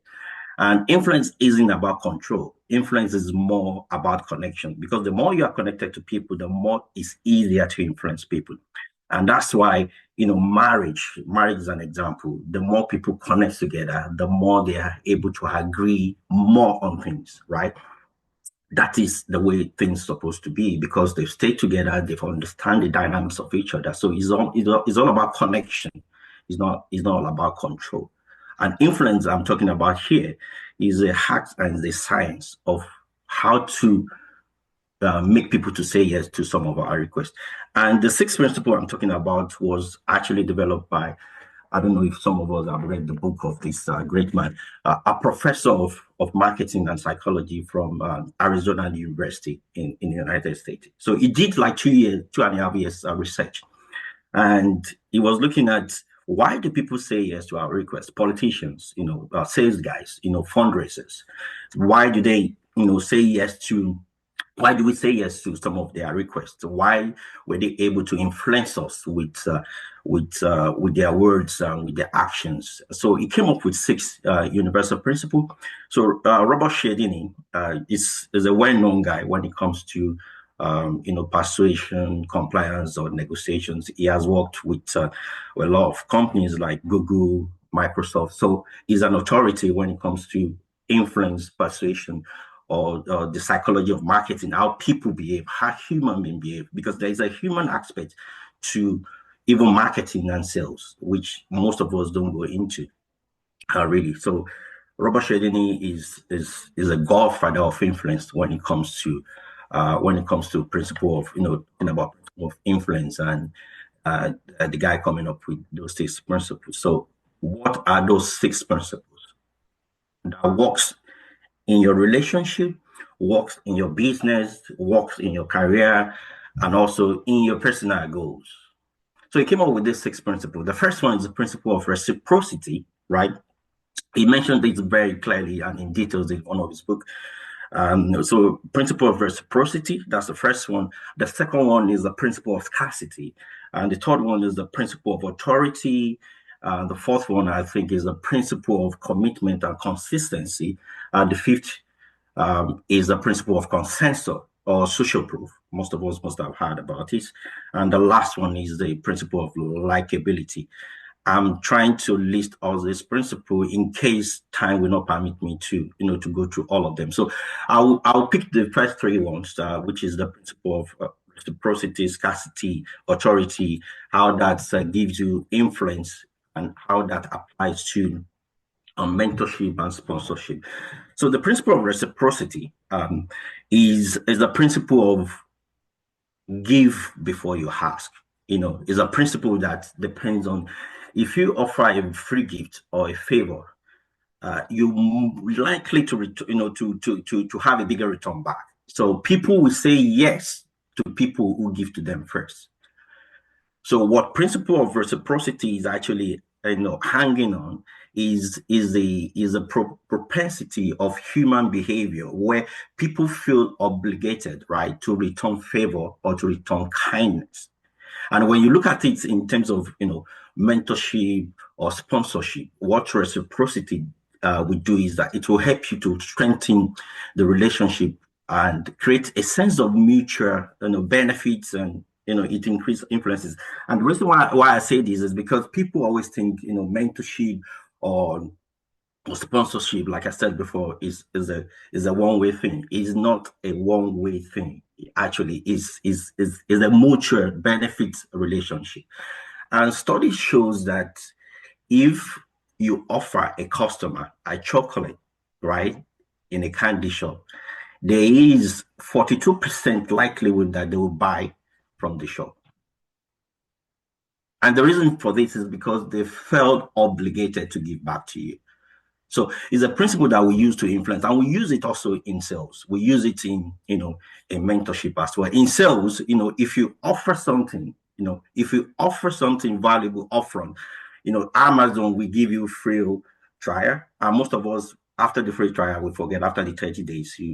Audible, I use Audible very well, so I started with 30 days free trial, and I found out, there's a value in this, and I got hooked to Audible. These are the principles that we can also use when you're talking about mentorship. So your prospects will feel inclined to reciprocate by engaging further with you because you already offer something for them. So when we do something for someone, what happens is that they feel the obligation to return the favor for us. And you can use it for your mentorship program, when you are under a mentor or when you are under a sponsor. So free support for your mentor, maybe on their social media, and free support by attending some of their programs. You have to align yourself with the interest of your mentor. And the best way to do that, or to attract a mentor or a sponsor, is to first give. So that's the basis of principle of reciprocity when it comes to social influence. If you want to receive, you have to give first, right? The second one, which is the principle of, talking about the principle of scarcity, and the principle of scarcity. This one actually got me because I was involved in crypto, but I will talk more about this. Principle of scarcity talks about, it suggests that people value things more when they perceive. So I'm using the word perceive, right? All you need to do is to make them to perceive. So when they perceive, and perception is everything. Coach Mo talks about your perception about the NGO, the person they want to employ, the perception about NGO. So when they perceive that you have a rare or limited, thing or value or skills, you understand? So when you apply this to mentorship, what scarcity does to the whole process is it increases your influence. It makes you to stand out as a high value individual. And in marketing, they use this FOMO. You don't know, that's the fear of missing out. So our thought as human in terms of psychology is the thought of losing something motivates us more than the thought of gaining the same thing, which is of the same value. This is very tricky. And it's all, working on, human psychology, how we respond to things, and working on our feelings at the end of the day. So let's give, for example, so I want to align this principle of scarcity with mentorship. Let's say you develop a unique skill, or let's say, I think Coach Mo talked about AI as well too. So if you develop a unique skill or a kind of in-demand skill set, let's say you're an expert in technology like AI, or you have a very rare certification, what happens is that your mentor will see you as a valuable asset, and any potential sponsor as well. We see this and they want to mentor you. So one of the things you need to do is to make yourself a rare entity within where you work or in your profession, in your crafts. That is another way to attract, sponsors or to attract mentors. So every potential, sponsors see these and they want to mentor you because they know why. They know that you have a skill that will be valuable in the future and you'll be more relevant in the future than the person that is still, not really upgrading themselves. They use this also in hotels, that you see something like we have 2 rooms left for 4 days. But after 4 days, if you go there, it's still 2 rooms. So what they're trying to do is to create an artificial scarcity to work on the psychology of the people or potential, customers. So by strategically placing yourself, I think as a rare or high value individual, what you're doing is that you can use that scarcity to create a sort of influence and also to increase your influence with your mentor. And the other ones I'll be talking about, which is the principle of authority when it comes to influence.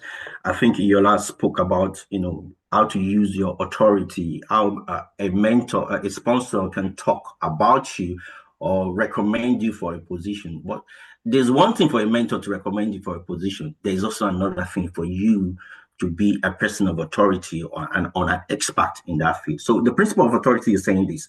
This is another way for you to influence people. One, the principle of authority is saying that he's talking about the idea that people are more likely to trust or to follow your guidance if you demonstrate a sort of expertise or credibility or confidence.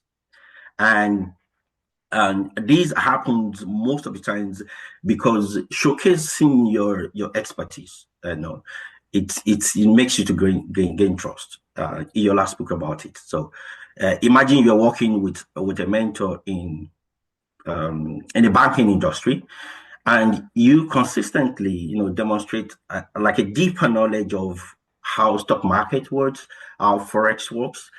You do a well-researched, insights, and you ask high-value, quality questions from your mentor. What happens over the time? I've been a mentor before, so I know this. What happens over the time is your mentor will recognize you as somebody who takes his field serious, and over time, he starts to seek your opinion as well. I have a lot of people I mentor that I seek their opinion. And a very, very, very, very good guy I've mentored twice. We talk now, we are friends. And sometimes if I need to seek opinion on the graphic design or something that relates to automation, we talk over the phone.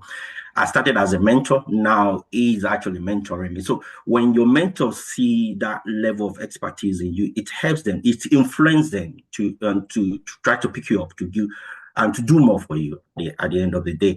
The other thing when it comes to authority, and you can use that to also influence your mentor or your sponsor, is that it makes you to become a go-to person. Suppose your mentor is like one of the top executive in your company and is considering to recommend somebody for a leadership role, like Iyiola said. If you have a track record of always handling projects successfully and you take up initiatives, you mentor junior colleagues, you make some strategic, that's the word strategic that Coach Mo will use as well too. You make like a strategic decisions, right? You position yourself as somebody of authority within your domain. This is no-brainer. So your sponsor will become more confident in advocating for you. Iyiola said it that before any sponsor can actually recommend you, they have to rely on your capability, your capacity, your skill sets, your expertise to handle that position, because no mentor want to recommend or no sponsor want to recommend anybody that will go there and mess up their own reputation, because they also look at their own reputation. So every mentee or everyone that has been sponsored, most of the time they reflect the value of their sponsors as well too. In real estate, they use it very well in real estate, because I've had a bit of a canter when it comes to real estate. In real estate, you notice in real estate, when you want to buy a property, they don't talk to you using their front desk officers. What they said is, so if you call them and you say, okay, I want to go and check this property to see if it's something that I would like, they won't talk to you direct. They will set an appointment with you. They will tell you something like, okay, I'm going to set an appointment with you to meet Mr. Mark. Mr. Mark has got 20 years of experience, in real estate market. And that's 20 years experience. When you hear that, what comes to your mind is, well, whatever this guy is saying is correct. So a mentor will respect your insights, a sponsor will likely endorse you. Why? If you demonstrate that you are not just a learner, you value, you are a valuable contributor in your field. And the same thing with when people of authority speaks to us, it easily influences us, the person. So those are the three principles which I will talk about because we don't have time. Others, I mentioned commitment. So commitment and consistency talks about. So when, as human being, we try to stay consistent with what we've already committed to, whether verbally or in writing. And I use this very well with my mentors. Iyiola spoke about it as well too. I keep going back to what they've said before because what I'm doing here, I'm just building up on what has been said before, right? Sorry. And so I use it very well for my mentors. So as a mentor, for my mentees, as a mentor, what I always, make sure that we draw up a roadmap. Myself and my mentees, we come up with a roadmap with timelines, with milestones, and we agree on those timelines and milestones. What happened is that I find it from 3 years of doing this mentor-mentee relationship, I find that if there's a roadmap, we most likely going to achieve like 80% of what we've set out to achieve. Another use of this commitment and consistency is people have done research and they found that if you make a call before a sale call, and you get a yes from your phone, it's most likely that you're going to close that deal at the end of the day. The case of social proof, I may not have time to talk about a case of social proof, but I'll give you an example of social proof when it comes to the influence. So social proof talked about we are likely to go in the direction of the majority, and that's why when you go to buy a book on Amazon, look at the review. Why do you look at the review? Because you want to use the experience of others to make decision. That's social proof. That's consensus. So if you have a book, 2 books, the same book, different sellers, one seller, 0 review, the other one 600 review. What happens? You go for 600. Why? Because you're using the principle of social proof to make decision. We can also use this in sponsorship as well too. If you place yourself as an authority, imagine one of your sponsors just get to the board meeting and say, "Oh, Alex is one of the brightest minds in this company." What that guy has set of is it replicates that impression in the mind of every other person. That's the work of social proof. And social proof, they use it a lot in marketing as well too. That's why this is the core of celebrity endorsement. So you bring a well-known figure or expert, to endorse your products. A skin care brand, you get a dermatologist to recommend the product, and that makes the consumer to feel more confidence in purchasing the product. They use it in hotel. You go to a hotel, they say, kindly reuse your towels or kindly reuse your bed cover because it will help the environment, to help the future generation. 90% of the people that stays in this room, they reuse their toilet. So in order for you to comply or to go in the lines of, what every other person is doing, that's what the principle of consensus or the principle of social proof is all about. The last one is likability, which I would not want to dwell so much on because of our time. So we talked about all those principles, the 6 principles of influence. So the next thing here is, how do I establish influence? In what way can I, establish the influence? I have known about all the principles. I can, relate to the principles, but how personally do I, establish influence? The first thing is you have to develop what I call a strong personal brand. So strong personal brand is all about uniqueness. It means you create a unique and consistent professional identity or corporate identity, right? That makes you to be recognizable and be valuable to others. So what's a a strong personal brand will do is that it communicates your expertise, it communicates your value, it communicates what differentiates you in your field. So you start by defining what is actually unique about me. What are my strengths? Can I communicate very well? And one thing I've used here, it might sound a bit weird, but it's just a very good example. I speak Yoruba very well. I'm not Yoruba, like from my name, you see it there. But I was I'm brought up in the West, so I speak Yoruba very well. And I've used my ability to speak this language very well to actually influence people's decision. So when I meet people that can speak, I speak because I speak core Yoruba, like Ogbomoso Yoruba. So people are always interested in me. And I've used it very well because I found that this is a skill somehow, when I find myself in places where people are struggling to speak the language and I speak I speak Yoruba, I put proverb, when I write with, stresses, right, in Yoruba language. So there's a way this influences people that are Yoruba to actually warm up to me, even though my name is not sounding Yoruba. So you have to recognize what is the defined skill that you have that you can bring to this office, and use that as a quality that will make you stand out. The second one is you have to build your online presence. We are doing it very well here in REITs. We used to have challenges that you go on just right.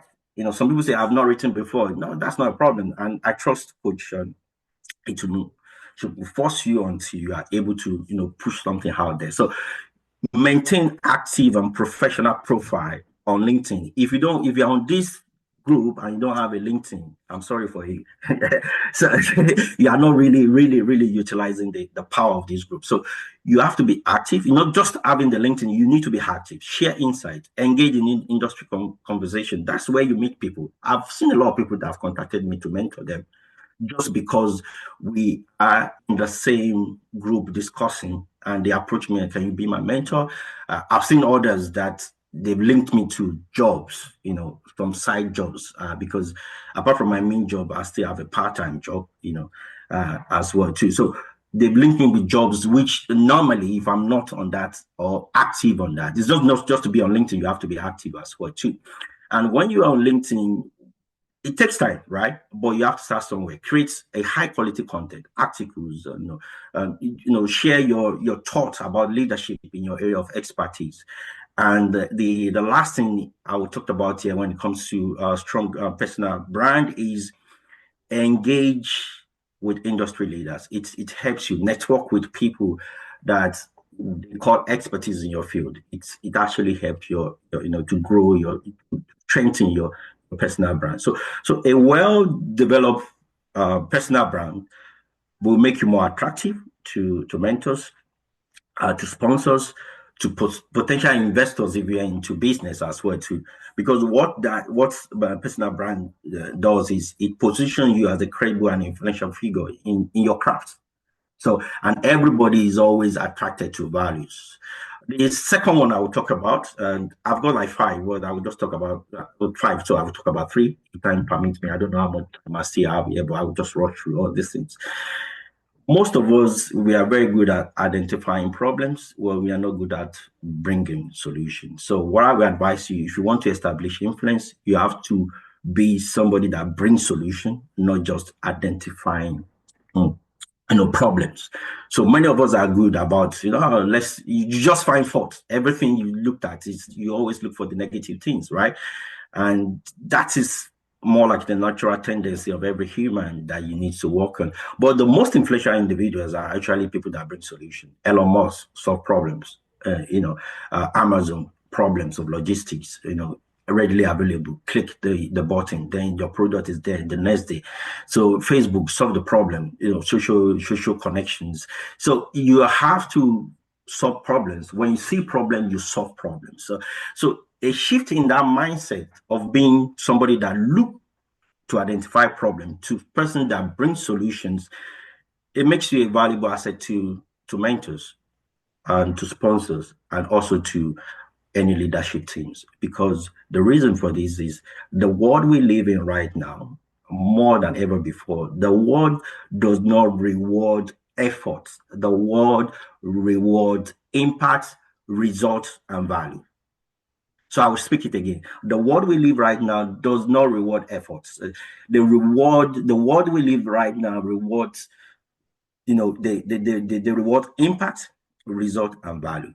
That's why you have to work on that. So how do I create influence, establish influence by being somebody that brings solution and not look for problem? First, you need to develop the skill of identifying core issues and not just the symptoms. So let's give, for example, you are in a team and one of your team members is struggling, or the whole team is struggling with meeting deadlines.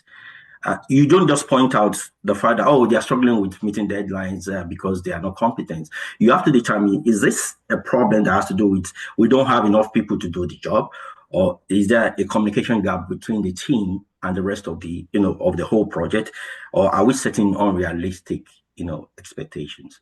These are the way to bring in solutions. And when you bring solutions, the second point will be you have to hone the solution. If you notice, like the case of, maybe teams struggling with deadlines, you notice that, or maybe there is an inefficiency in, you now notice, the solution I found that after doing my root cause analysis, I found that is the problem we are having meeting deadlines because we are not efficient in our reporting system. You don't just complain about that. What you need to do, what I would do is to carry out a research, or what I will employ you to do is to carry out a research, develop it, or research on tools that can help you to maybe do a sort of automation or some part of the process so that you can present it to the team, and that will help the team to actually progress and meet up with the deadlines. And why do we need to be somebody that look for solution rather than identifying problems? The reason that I think I can come up with 3 reasons.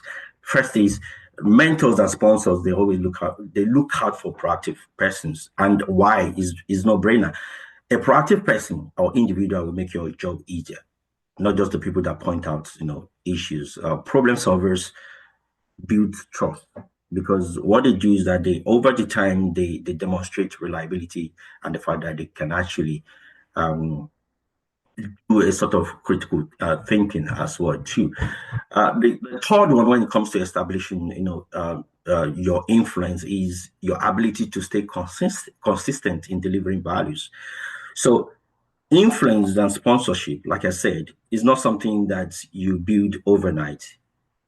Influence, career, sponsorship, and mentorship, relationship, you build it over a long period of time, not overnight.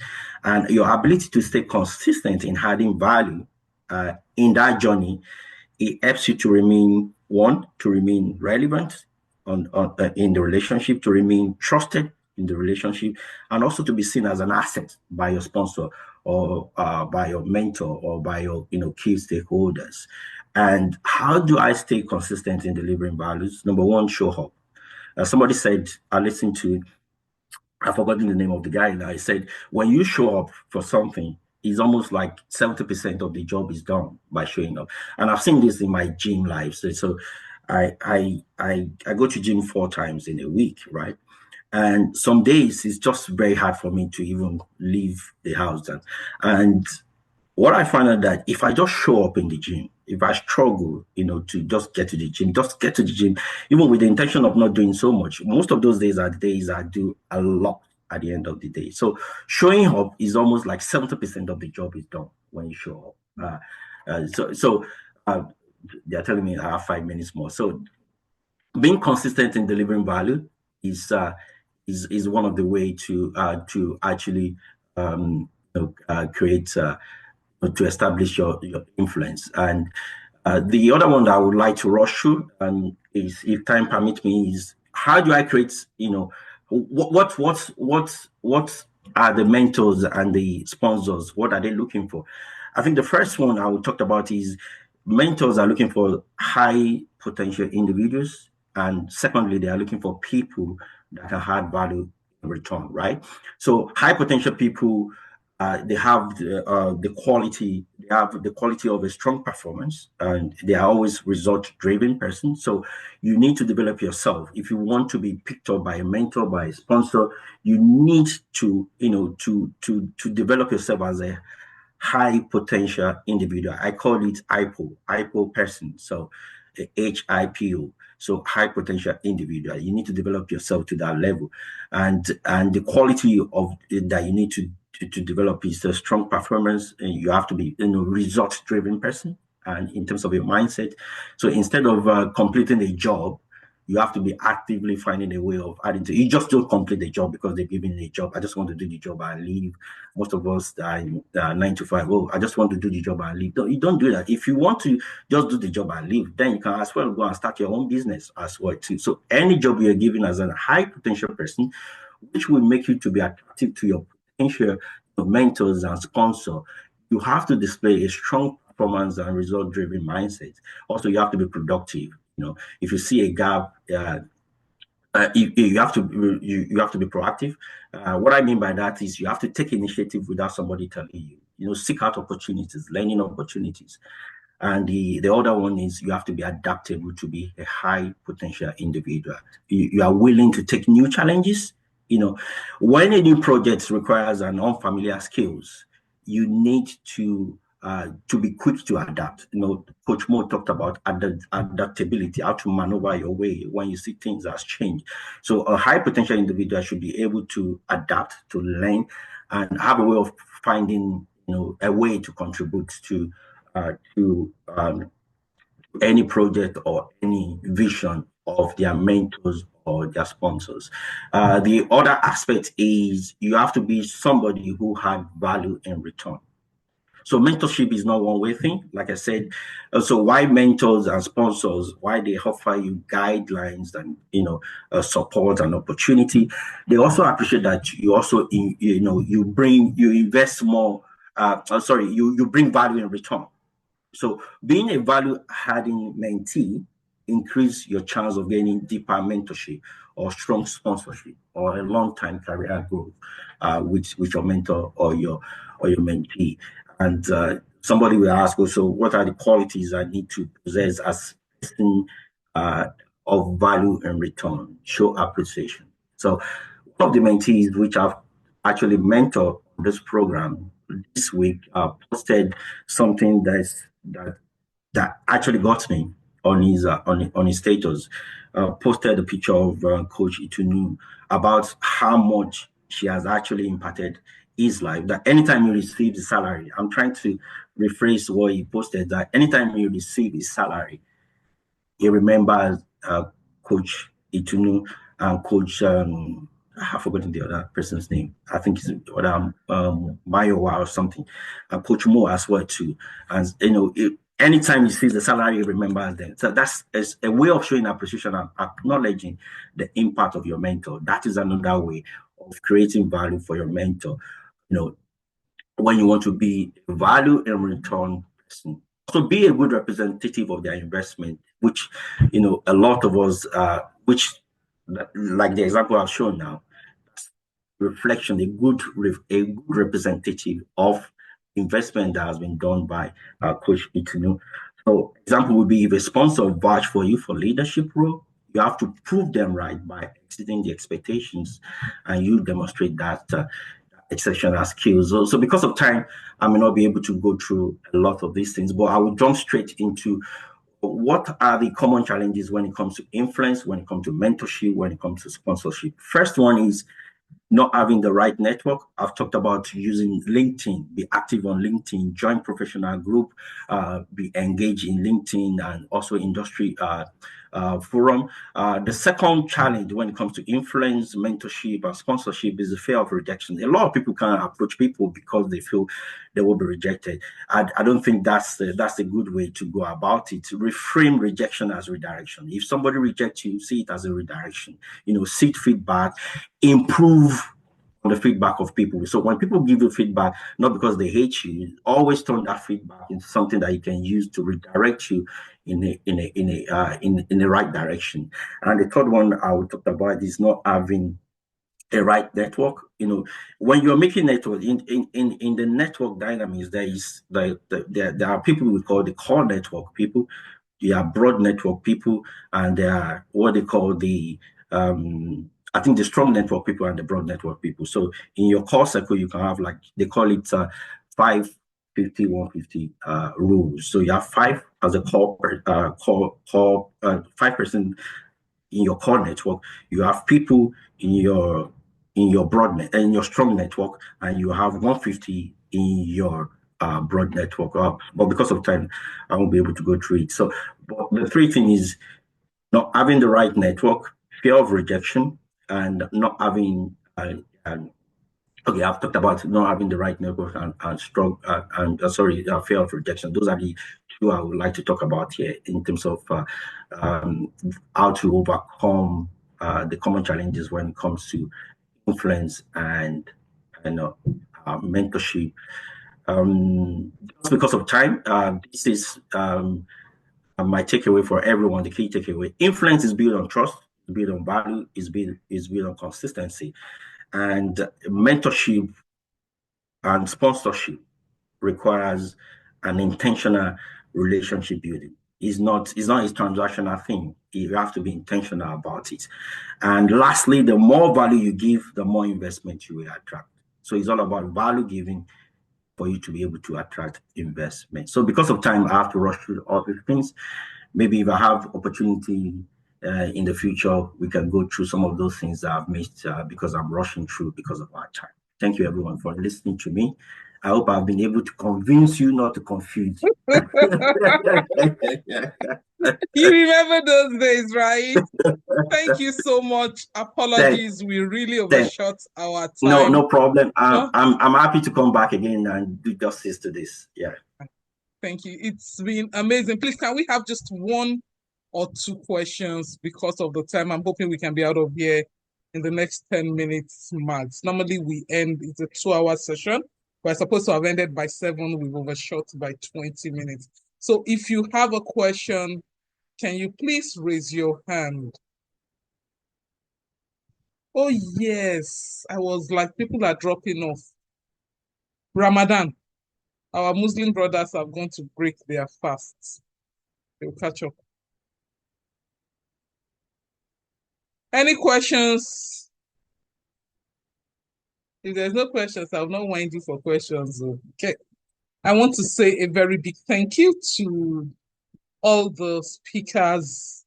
This has been beyond a masterclass. I think what I should have done is I should have gotten people to be typing in their questions. Next time, I'm going to do that. So for people joining us for the first time, this is the READ community, and we do so much in this community. I want to say a very big thank you to Coach Mo. This is his first time on the platform and just removed the roof.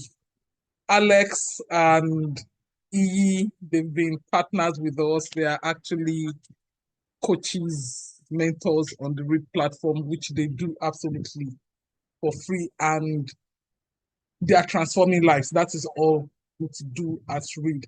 Coach Mo has dropped his platform, and those, please, I would strongly recommend that you reach out to him, check his products, pay for it. It's going to be worth your time. You heard E say that when it comes to investing in ourselves, we don't blink at the figures because we know it's going to give us high returns. And truly, when I'm coaching people, one of the things I look out for is the amount they are willing to invest in themselves. Alex was speaking about one of my mentees, our mentee. We did this together. Our joint mentee. And when he shared the post with me, I just smiled because those things make me happy. I know a number of people now that reach out to me and say, Ma, every time the month ends and we see what is entering our accounts now, every time we say a prayer for you, and everybody needs prayers. So when I see those genuine prayers, it makes me happy. And that's why we had to have 2 sessions, which you see, it is not exhausting. It's you by yourself. Yoruba people, Alex is my Yoruba brother in diaspora. Yoruba people say, Alatishe, Oloma Tishiare. It is you that you work out your salvation with fear, trembling, money, pay sacrifice. You have to be ready to sacrifice for this strategic move you want in your career. Because I'm not saying anything in the chat room and I'm not seeing anybody raise their hands, I don't want to take our time more than this. Please, can we all unmute and tell our speakers a big thank you for this knowledge they've given to us free of charge? Please, can we tell them thank you? And please, one of the ways you can equally tell them thank you is to go to their social media pages and type the one that resonated with you. Tell them thank you on their social media message. That one will not cost you anything more than your data and your sincere expression. So please, let's do that. So please, can we unmute and say thank you? Thank you so much. Thank you so much. We really appreciate it. Thank you very much. Thank you. Thank